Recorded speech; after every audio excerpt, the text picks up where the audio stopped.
Fox Business Alert. We shift back stateside to the confusion over the January jobs report. While the unemployment rate did drop to 9% from 9.4%, only about 36,000 jobs were created. That is well below expectations. So what does it all mean, and how will the escalating turmoil in Egypt affect an already uncertain job market? Joining us now is John Hancock's chief economist, Bill Cheney, and Basso on Business President Rob Basso. Good to see you. Rob, first to you. We have a lot of conflicting information. We just had David Malpass say that, in fact, that when the household numbers are worked in, this jobs report doesn't look so bad. What do you think? Well, I think the reality is small business owners, especially, in the Northeast, have been really hit by what's going on with the weather.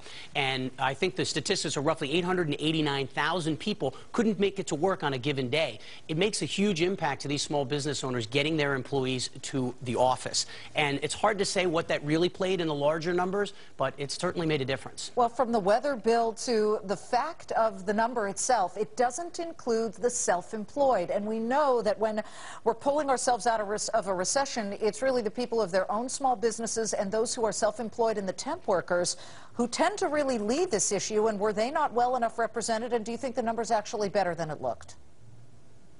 I think the whole employment picture is probably somewhat better than it looks on the surface. I mean, first of all, there is this huge weather issue.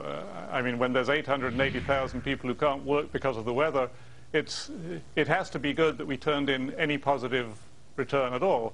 But as far as self-employment and small business employment are concerned, I think that is one of the reasons why in almost every economic cycle I've lived through, forecasters have underestimated the strength of the recovery. You always have the economy take off a little bit stronger than people expect, and almost always the employment data gets revised up later.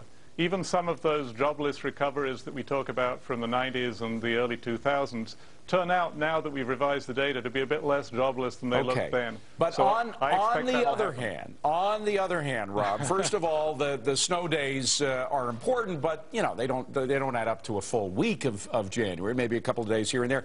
But the expectations were of 150,000 new jobs. It did not meet expectations. Expectations are very important in markets. Now, we ended up with a positive day, thank goodness, but would it have been a lot more positive had we met those expectations? I think it would have been a lot better in general overall for our economy if we actually came even remotely close. The fact that we only had 36,000 jobs and we needed roughly 300,000 to and the expectations were 150,000. Well, but to show growth in the numbers, we needed roughly 300,000. We weren't even remotely close. It would make a huge impact if we even came close to that. Bill, let's spin it forward. What happens next month? And do you predict we see an upward revision to this number today of just a gain of measly 36,000?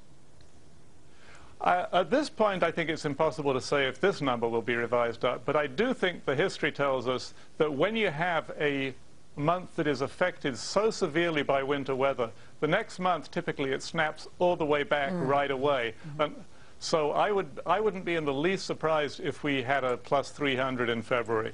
Let's hope you're right, Bill. John Hancock's chief economist, Bill Cheney, and Basso on Business President Rob Basso. More to come on Bulls and Bears.